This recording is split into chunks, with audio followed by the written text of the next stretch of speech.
Como é que começa, então, essas alterações no metabolismo da glicose? Quais são as suas consequências para a saúde da mulher e para a saúde como um todo? Só para a gente entender, né, qual a diferença de diabetes e de resistência à insulina. O diabetes é quando a gente tem muito açúcar no sangue.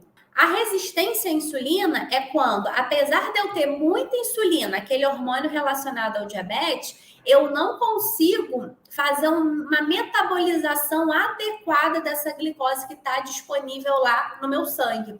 Então, pensa que a insulina tem um mecanismo como se fosse uma chave e fechadura. Então, eu tenho que ter a chave certa para abrir a porta. Então, quando eu penso na insulina e na célula, é um mecanismo de chave e fechadura. Então, precisa ser uma ligação bem específica. Quando eu tenho um quadro de resistência à insulina, é como se eu tivesse com a chave errada. Eu tento abrir a portinha para botar a glicose dentro da célula, mas eu não consigo abrir a porta. E nesse momento, a gente começa a desenvolver um pré-diabetes, porque eu começo a ficar com níveis aumentados de açúcar no sangue. Mas não ainda no ponto de corte lá do diabetes de fato, tá?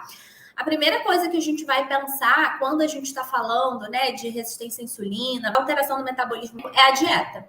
Então, o principal agente causador são os nossos hábitos alimentares. Você pode até me dizer assim, mas na minha família tem 3 pessoas que têm diabetes, mas genética não é destino.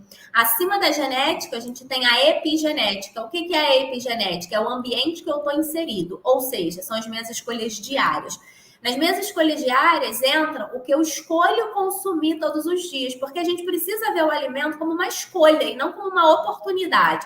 Graças a Deus que a gente tem acesso à alimentação, então a gente precisa escolher qual é o melhor combustível para o meu corpo, porque a gente gasta R$1.500, R$1.000 em gasolina para dar um melhor combustível para o meu carro. Mas eu não me importo com o que eu como. Então, existe aqui uma negligência, por vezes, da nossa parte. Né? Uma inversão de valores. Né, é o que eu falo com meus pacientes. Primeiro as primeiras coisas, então você vem na frente. Então, adoro.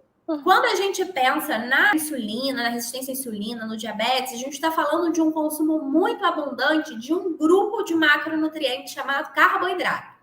Qual carboidrato que eu tô falando aqui que é ruim? Eu tô falando de farinha, bolinho, biscoitinho, bolachinha, docinho, chocolate, tortinha, empada. Eu tô falando de açúcar e farináceos. Então, são esses alimentos que a gente tem que ter cuidado no nosso dia. Quando a gente relacionado ao diabetes, em nenhum momento a gente está falando de banana, aipim, batata doce, batata baroa, arroz integral. A gente está falando do industrializado, do preparado, do cheio de açúcar.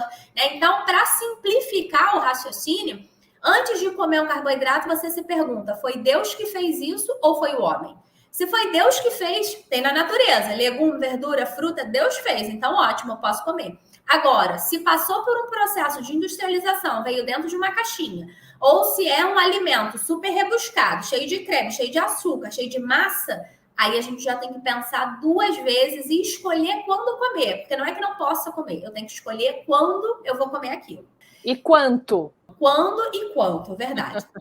E o que a gente mais vê hoje, né, são as pessoas tendo um consumo muito grande de farináceo e açúcar. Isso acaba levando ao ganho de peso e, consequentemente, o ganho de peso, né, a obesidade, o sobrepeso é encarado pela ciência como doença crônica. Eles estão relacionados a diversas doenças metabólicas, dentre elas o diabetes e também a resistência à insulina.